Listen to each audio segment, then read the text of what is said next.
Oh, we're back, and my yeast has risen beautifully. It looks kind of like a fluffy slime, maybe? I don't know. It looks pretty good. So if yours looks like mine, then I think we should add the rest of the ingredients. Okay, so I have here the second amount of my sugar. Ready? I'm just gonna pour that in.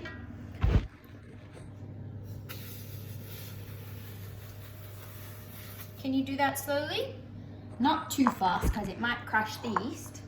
And then I have my oil. See that? I'm also just gonna pour that in gently. And then I'm gonna put in some salt, just a little bit, not too much, because we like our challah nice and sweet. Not too sweet though, it's not cake. And that's plenty. And then now, let's add the flour.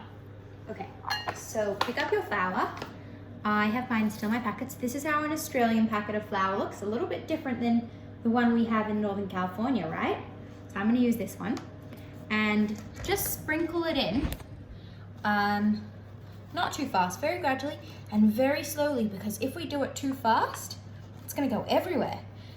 Might explode in your face even, like a bit of a volcano. Let's see. Okay, so I'm gonna start with that. And also while I mix it, I'm not gonna do it too fast. See, very gently, because if I do it really, really fast, like faster than this, it's gonna go poof in my face and there's gonna be a cloud of flour. And we don't want that. You wanna stay nice and clean, but make challah and have fun with it. Okay, so mine is combined a little bit, and you see it's still pretty runny, so I'm gonna add more. I'm gonna continue adding my flour.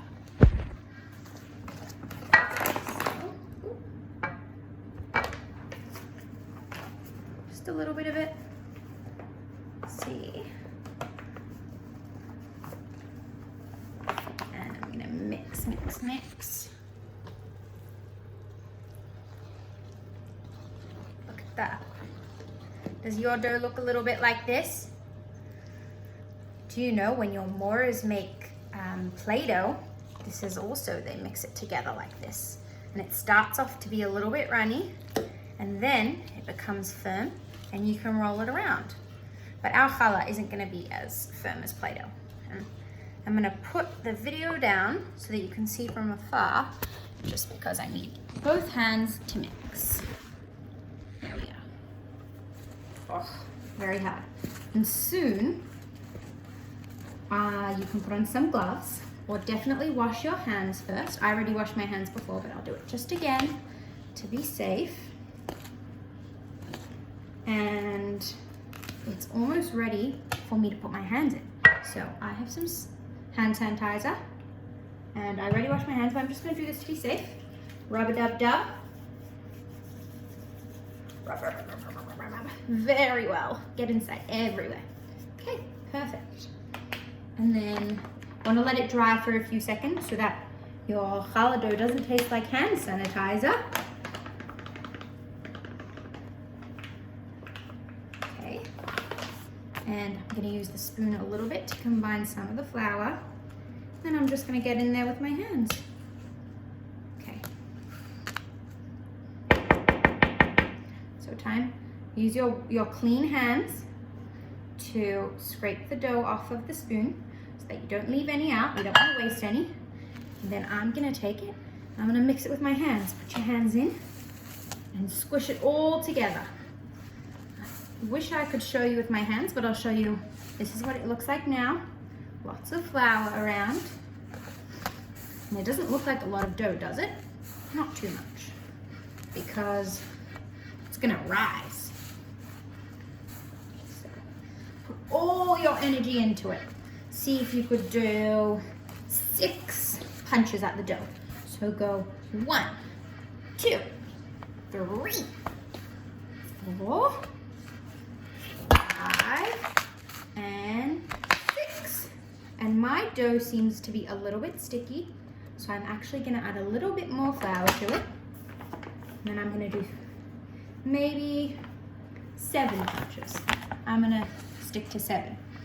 1, 2, 3, 4, 5, 6, 7. Oh, my dough looks floury still, so I'm gonna add maybe 4 more punches. 1, 2, 3, 4.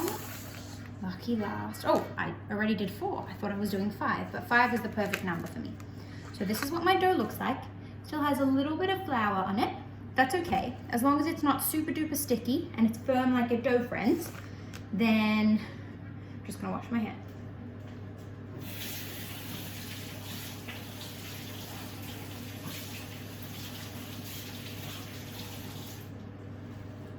And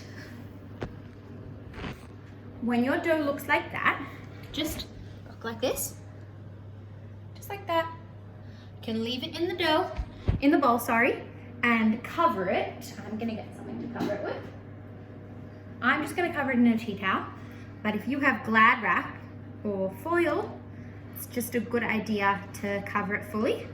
And you can, if you wanna leave it overnight to rise, you can put it in the fridge and make sure it's tightly sealed.